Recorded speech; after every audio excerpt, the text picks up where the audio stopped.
Welcome to Healing the Spirit, a space where we awaken our creativity, deepen our connections, and remember who we are through the lens of astrology, archetypes, and art making.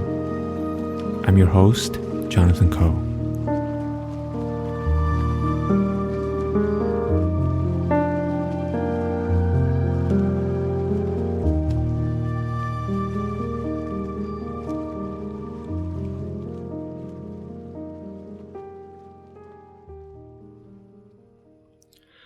Hello everyone, welcome to Healing the Spirit and welcome to this episode. So in this episode, I will be sharing with you some of my contemplations for the week of July 10th, 2023. And a couple things before we begin. As always, my invitation is for you to really tune inwards. I like to actually, at this moment, visually imagine an eye that has been looking outwards, and I want to encourage you to turn it inwards and allow this inner vision, inner knowing to turn its gaze from the external into the internal and really feel into, as I'm sharing these contemplations with you, what is coming up for you, and allow that information to be the one that you follow and the one that you observe and even question or investigate. And the other thing I want to also encourage you to do is, if you happen to find this episode outside of the week of July 10th, 2023, consider that even though maybe the astrology that you are listening to this under is totally different than the astrology that I'm speaking to here, that maybe there's something in the message that's relevant for you. All right, let's get to it. So, a little bit of an overview for the astrology of the week ahead. On Monday the 10th, we have Mercury in Cancer, opposing Pluto, which is currently retrograde in Capricorn, and we have Mars entering Virgo.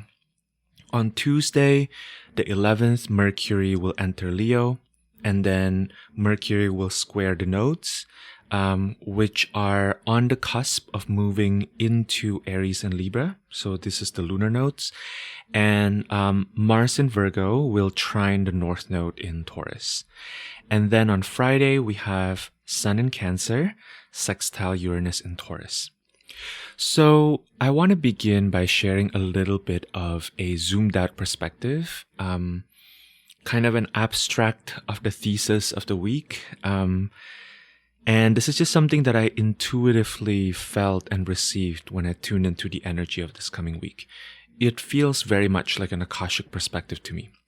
So what I was receiving when I felt into the week was this idea that our body and the experiences that we have within our body provides the material from which the art of your life is made, right? The experiences you have in this lifetime, they're not ones to escape from, but ones to actually dial and deepen into. The precise set of experiences that you're currently having, regardless of whether you like it or not, whether it feels desirable or not, whether it feels preferable or not according to your mental conception, these sets of experiences are the precise experiences you are here to be moving through at this moment, right? And notice that what that isn't a guarantee or a warranty towards some kind of ease, right? It's not a guarantee towards some kind of enlightenment, but it simply is an acknowledgement that whatever you are moving through is part of your path, right? Whatever you're moving through is undeniably part of the experiences you're supposed to experience. You're in a human body not because you are here to transcend, right? A lot of spiritual traditions that we have been engaged with, that we have been trained in for ages, right, have taught us about transcending, right? But consider the possibility that you are actually in this moment to alchemize. So what's the difference between transcending something or transcending your experience and alchemizing your experience? When we transcend our experience, what we do on an energetic level is we kind of float up, right, above the pain, above the experience, and the preferences, and what is in front of us, what we're currently moving through, right? Whereas when we alchemize, we do the opposite. We go deep into it, right? We get our hands dirty. One of the ancient alchemical process is fermentation, right? So like thinking about when you ferment something like pickles, right? Like when you ferment cucumbers to create pickles, there is pressure, right? You're putting it into like a dark jar, and when you open it, it smells kind of bad, right? Because there's a rotting that's happening. But in that rotting, right, you're actually getting deeper into the weeds of your experiences, right? You're putting intentional, measured pressures into your experiences in order to see if transformation is possible and what kind of transformation is on the other side of this mysterious and probably slightly uncomfortable journey, right? Your pain, your fears, your trauma, right? They might smell bad, but you know what else smells bad? Compost, right? Compost for the garden smells really bad. And when we look at it from the perspective of the whole garden, there is actually no separation between the compost and the garden or the flowers, right? The compost and the flowers are part of the same garden. Without the compost, there would be no flowers, and dying flowers create compost. So focusing on the flowers, or maybe not seeing the flowers and getting mad at the fact that you're not seeing the flowers, that's totally okay. That's part of our experiences, right?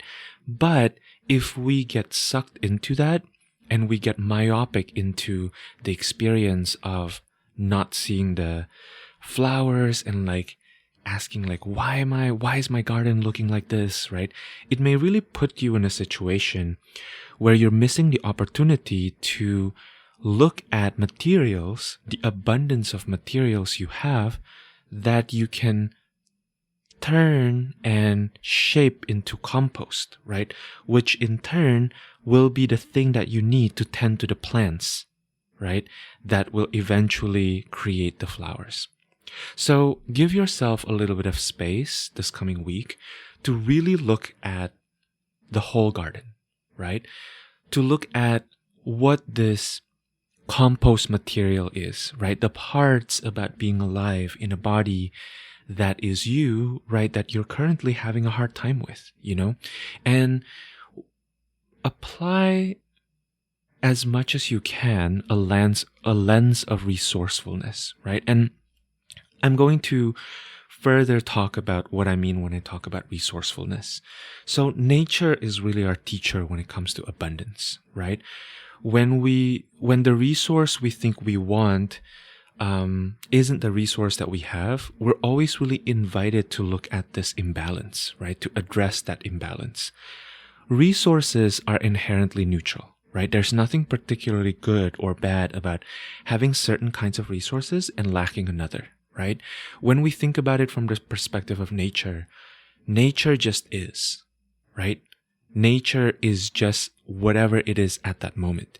And so when we're in a space of feeling the constriction of not having one type of resource, then in some cases, especially when we're not at a point when survival is at risk, right? It may really behoove us to take a step back and to look at all of the resources that are at our disposal, right? And maybe begin to reconceptualize, redirect the picture that we have in our minds around which stage of life we're currently in, around whether we're in alignment with natural rhythm of where we actually are. So I want to speak a little bit more about this in detail, right? Because I know that can be quite abstract.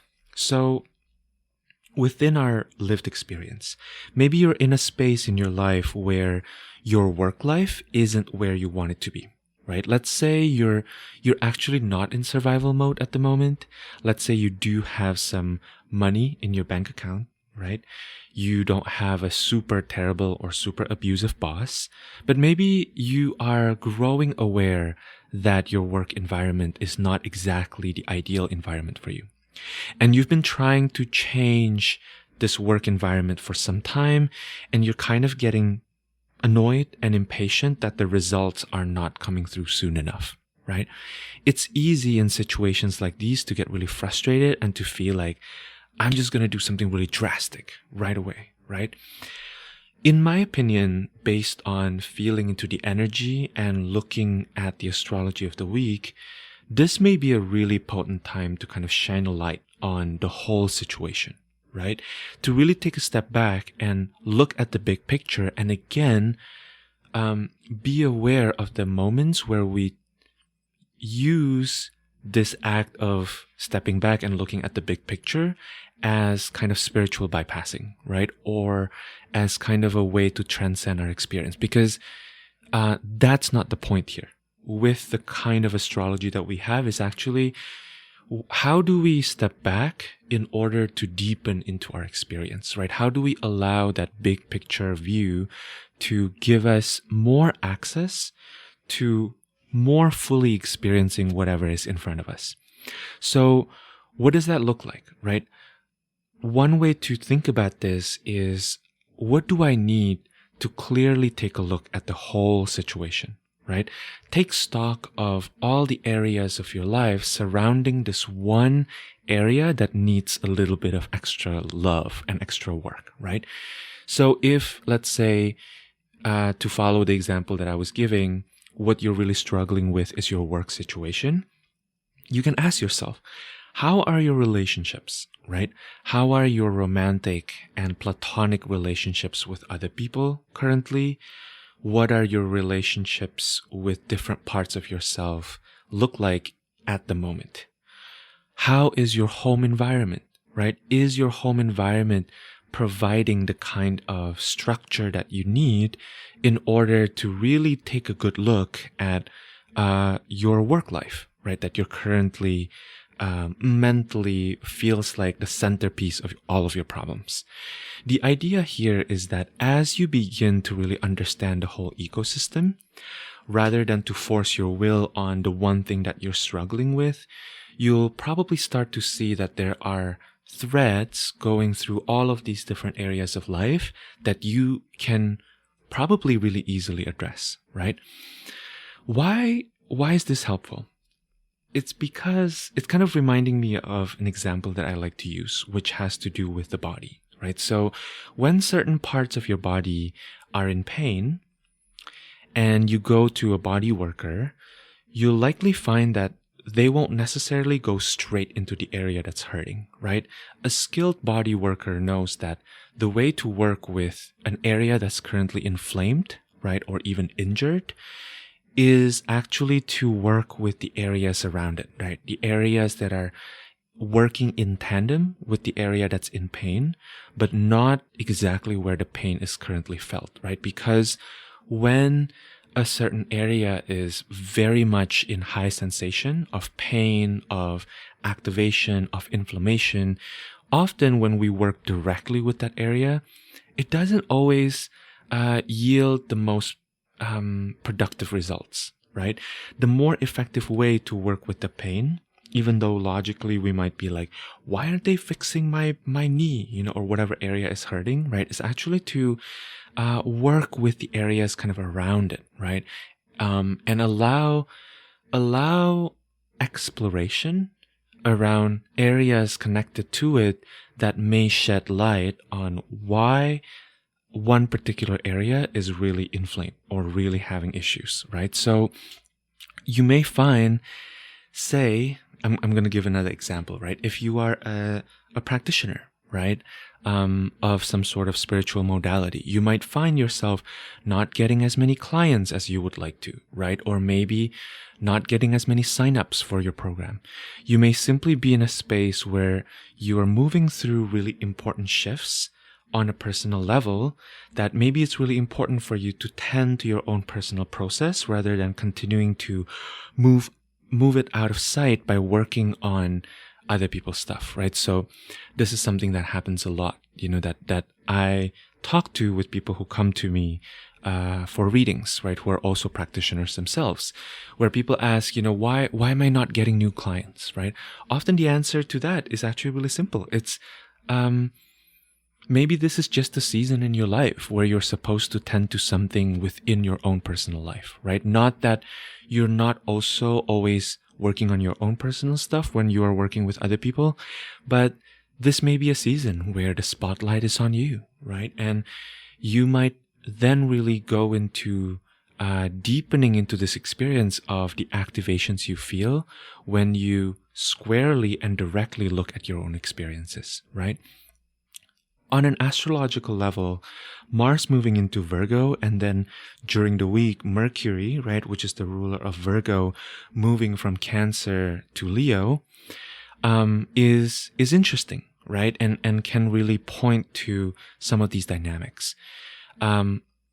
Cancer is the sign that is ruled by the moon, and Leo is ruled by the sun, right? And the moon and the sun are what we call the luminaries in astrology.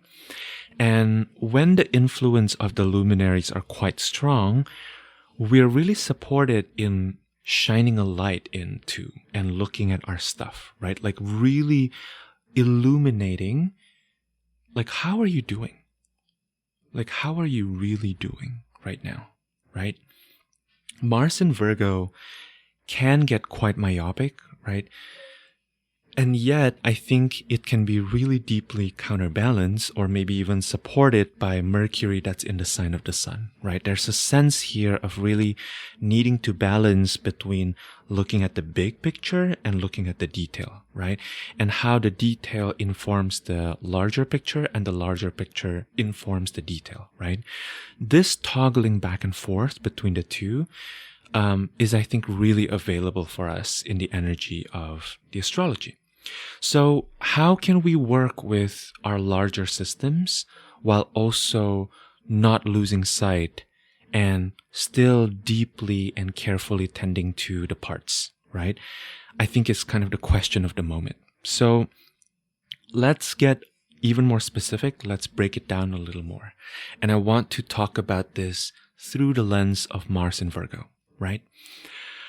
Mars in Virgo invites us into contemplating the materiality of our being, right? And the space that's available or not available for us to make adjustments. So some of the questions we can contemplate as we are in this soup of Mars and Virgo, right, is what material aspects of my being are ready to change? What material aspects are about to be ready for these changes, right? But not quite yet there. What aspects are absolutely needing to stay constant in order to support the changes that are coming, right? So when we think about rotation or movement, right? Oftentimes, even within our body, like if I want to move my arms, right? Something needs to stay constant in order for my arms to move, right? Like my shoulder, right? My shoulder really needs, and my neck really need to stay in place, right? In order for my arms to be able to rotate.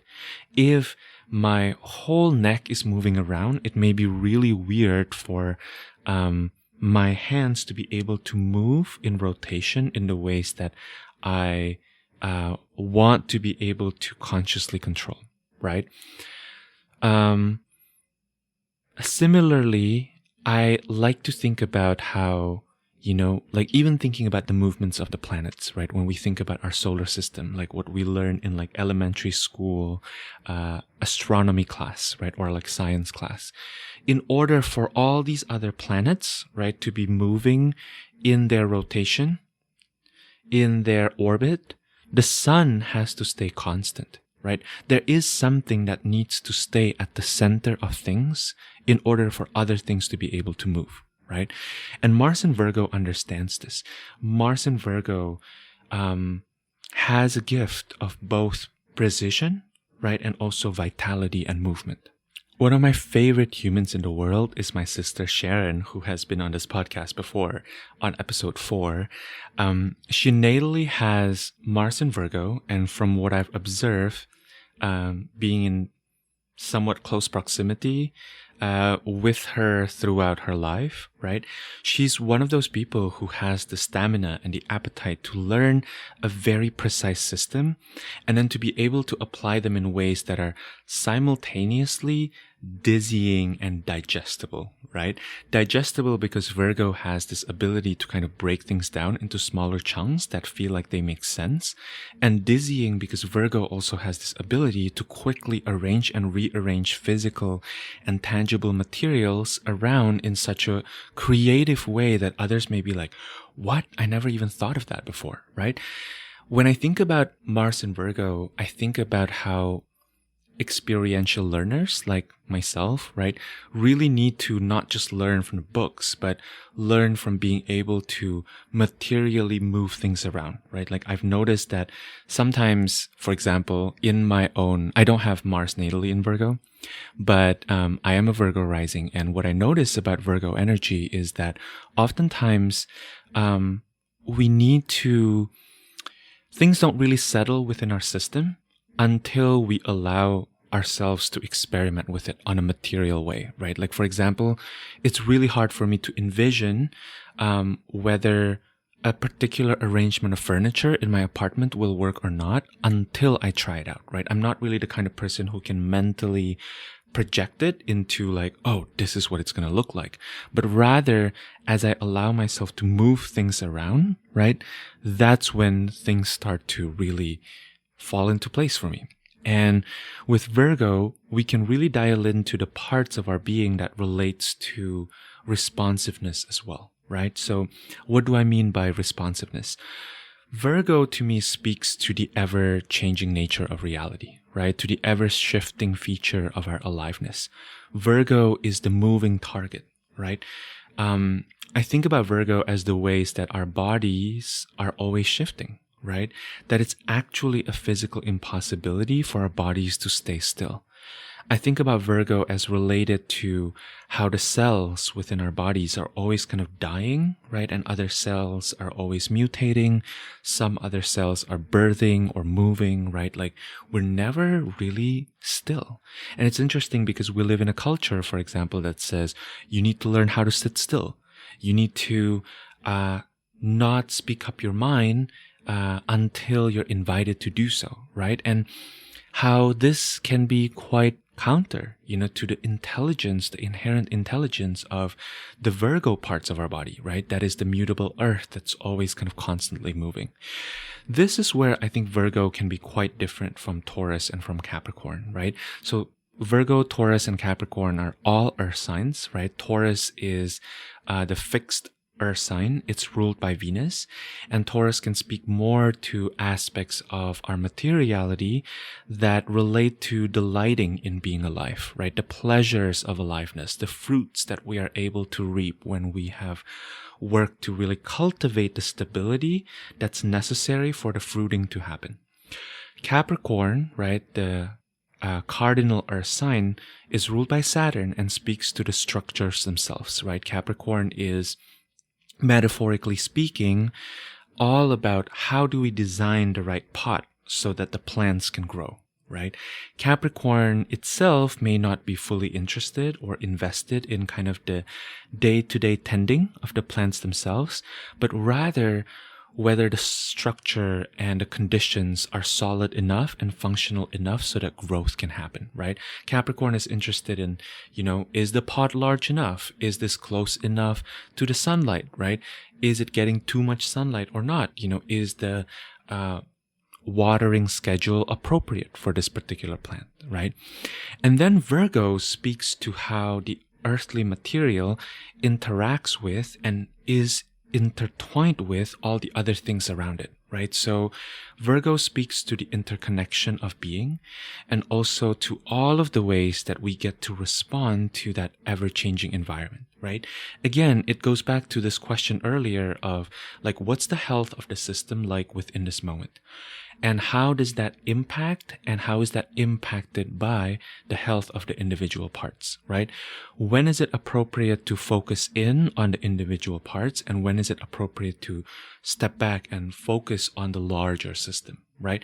Not that the two is ever separate, but when considering the balances and the nuances of our attention, right, it feels really important to understand when to know on a deep instinctive material level when to step closer into the details and when to step back to look at the whole thing, right? Something to also address here is the necessity of taking appropriate action at the right time in the right amount, right? There's this mental construct within our heads, especially as folks who grow up in Western educational system or Western ways of thinking, right? That if only we find the right formula, we can continue to be in eternal production, right? In eternal summer, in eternal blossoming all year round, right? But the reality is that sometimes our system is actually in a different season than what our minds would like to think we need to be. So as an example, you may be in a space where your mind is telling you, oh, no, you're not ready to share your gifts. Stay small, stay humble, keep being a student. You're actually quite ready. You're actually quite prepared, for blossoming forth, right? Other times you might be in the opposite predicament where your brain tells you, do it now or else you're going to miss a train, right? When actually your body, when you really check in and your intuition, it's like, nah, this is not the right time yet, right? We haven't quite have all the necessary ingredients and the necessary conditions for us to bloom. Cultivating discernment around what changes to initiate at this moment, when to make that change, how to create that change, these are all part of the Virgo work, right? And given that this is Mars in Virgo, I think there can be value too in kind of letting yourself do this change work in smaller, more manageable increments, right? It can also be really important to get real with yourself about what needs to stay constant, in order for the change to be implemented effectively, right? A mundane example may be that you've been out of your creative practice for years, right? And you're making a commitment to really working on your creative practice, like making the time for it, spending time dreaming on it, and etc., right? You may find that alongside this change, you may also need to bring awareness to what can anchor you through the change, right? You may find that you need to be really mindful of keeping your current sleeping schedule constant, or maybe when you eat your meals may need to be really fixed in order for you to be able to explore this new phase in getting back into your creative practice, right? And I think this can be really helpful for the more mental part of us too, because oftentimes our reptilian brain, right, our thinking minds can get quite scared of making changes. And it makes a lot of sense, right? Because changes, no matter how joyous they seem, right, and how much we can be on board with all of the changes that we would like to make, changes represent some sort of death, right? Changes mean that the ways that we are right now are going to mutate, and we're not going to ever be able to replicate this moment that we're in right now, right? And I think change brings an awareness of those things. And so it makes sense that we get scared of doing these things, right? And with Virgo work, it's important to remember that often things can only be flexible when another part of the system is solid and unchanging, right? And vice versa. That some things can only be solid and unchanging when another part is really flexible and changeable. I saw a meme the other day on Instagram that says, measure twice, cut once, right? To me, this is such a perfect expression of Mars in Virgo. There's a tentativeness that comes with the desire and with the drive for perfection and for precision with Mars in Virgo. And at the same time, Mars is about the propelling impulse, right?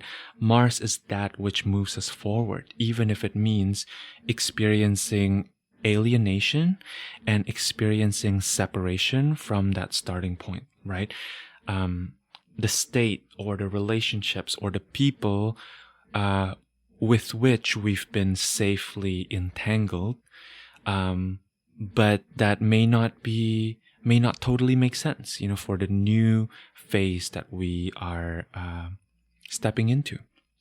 Mars in Virgo may show up as this deep drive and knowing that something you've been brewing for a while, right? Some project that you have up your sleeves are finally ready to be birthed. And if this is the case, I want you to notice your tendencies for wanting to do this perfectly, especially when we have projects that we've been wanting to birth for a while, right? Or desires that have been kind of brewing, cultivating under the surface for a long time. There can be this intensification, right, of the tendency for wanting to do things just right. Because it's been in us for a while, we want to kind of do it justice, right? This is, I think, where it can be really hard, to do the things that really, really matter for us, because the things that really, really matter tend to be the things that we've been aware of for quite some time, right? Often I found that it's a lot easier for me to follow an impulse that just kind of came up at this moment, right? Rather than to follow the deeper desire that's been moving through me for a long time, because I've had a lot of chance to kind of think it over and mull it over and question things, right? That making a move actually can feel really threatening to the system, right? But I also want you, so I just want to say that the desire to do it, quote unquote, right, I don't want to say that that desire is not appropriate, right? For some things, it might well be, right? Especially when it involves a lot of things that can shift your current condition in a massive way, right? Like, let's say for a while you've been wanting to buy a home, right? Or you've been wanting to quit your job, right? These are really massive things, and they have really material repercussions to your lived experience, right? So I want you to really check in with your intuition with these things, right? The question that I've been using is this level of preparation absolutely necessary? And if you check in and the answer is no, then my encouragement is for you to ask, what is then the minimum viable level of preparation that I need to engage in or engage with in order to feel adequately ready to do this, right? And get lean and mean and do just that, right? Do just the minimum viable level before you let yourself take the first step, right? So really check in with what feels ready to be put forth, right? What feels ready to be put into motion. And then check in with your intuition around the level of preparation that you need in order to do the thing. And then follow that intuitive knowing, right? If it's been in your field for some time, the other thing you want to maybe also consider is, especially when this makes sense, is to consider it as like the beta version of that project or of that desire, right? Your first trial, your first step into this particular direction doesn't have to be the perfect thing, right? It doesn't have to be a dream come true. It can just be your first attempt, to doing the thing, right? Trust that there will be further opportunities for refinement in your future. And that to me is also what abundance can look like, right? I don't think that, I think abundance can be spoken of within spiritual communities as kind of this one-dimensional thing. We think about abundance as like, oh, just trust, abundance will come through. Sometimes that's true. But I think for the Virgo part of us, abundance can also look like giving ourselves the grace to trust that there will be opportunities in the future that we can do this again with refinement, taking into account all of the experiences that we've had and letting ourselves tweak it, right? So I want to share something personal with you at the very end here, right? I've decided, some of you know this, that I'm a musician, and I've decided to share music that I've been working on for a while. I haven't been doing this for a while. The last time that I actually shared music was in 2019. And I've also decided to release this music under my birth name. Why that is, I am not fully sure on a conscious level, but as I check with my intuition, that's what feels right. You know, I've been releasing music under my childhood pet name for a long time. You know, I've been sharing music under Nate G, and I've decided to share music under Jonathan Coe. And I also want to share the track that I'm hopefully releasing today. I don't know if it will be distributed in time to all of the streaming platforms. If it is, I will be updating the show notes so you can find it. But I want to share also why it feels important for me to share it in this episode with all of you. It's not to flex. I don't think there's anything wrong with flexing or showing off. You know, Mercury is in Leo after all, this coming week. But that's not the intention here. But the intention is twofold. One, I really want to celebrate this personal milestone with all of you, because in many ways, sharing and making music are really my roots, and it's also been part of my human experience that's the most challenging for me, to be honest with you. I really get into perfectionistic tendencies when I share my music. I want it to be just right. You know, I want to do all of the things that are right so that I can be the perfect parent for my song. You know, like there is that part of me that's really, really activated when I share music. And I am actively working to dismantle that. I am actively, I am really taking my own advice here that I shared with you like literally a few seconds ago, that I am checking in and seeing, you know, what are the minimum viable plan of action, right? That can make me feel ready to share this. And it feels like an edge for me. So I want to share this with you to celebrate. And also the second reason is I want you to know, on a deep level and on a very visceral level, that me showing up week by week in this format, I'm not putting myself as this coach or like this referee figure, right? Who's on the side watching you play the game of life, screaming encouragements or directions, right? I'm also in the game with all of you. You know, I'm also impacted by the astrology. I also have creative projects that I want to birth and that I want to, that I constantly move through these feelings of like, what the fuck am I doing?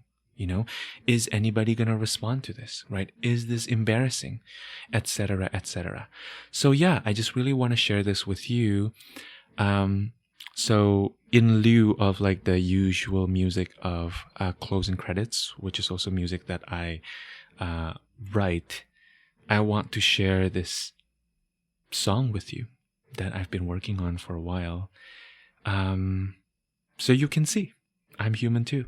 And I'm a creative person who is moving through all of this. And that hopefully some aspects of me allowing you to see and to witness that part of my journey is helping you to also reflect on aspects of your own creative process. So thank you for sitting here with me. Thank you for contemplating your week with me. And here's a song that I'm sharing with you today called Friends. Enjoy.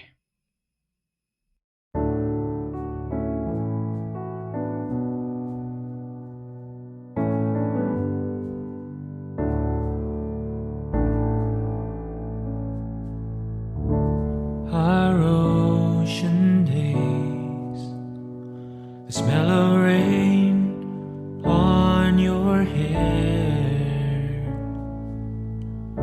Sometimes I wonder if we'll be different if we had met before. You found your better half, I found a place where I could rest my head against all odds. And you never said forever, and I never let my freedom go for love. But we can still be friends, run the park on Sundays. We can still be friends, even though you never mind.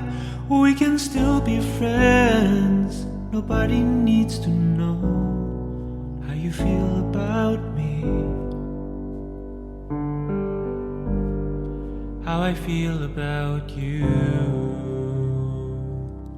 Oh, we can still be friends. 4 a.m. Smell of whiskey and your cigarettes.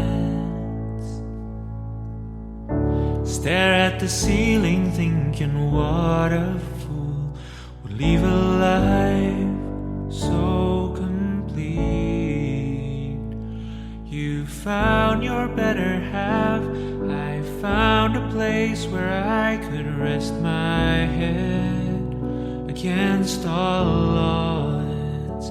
And you never said forever, and I never let my freedom go for love. But we can still be friends, run the park on Sundays. We can still be friends, even though you never mind. We can still be friends. Nobody needs to know how you feel about me, how I feel about you. Whoa. Back of your neck, California sun. You never know, not until you fall. Smell of July, how you read my mind. You never found what you had.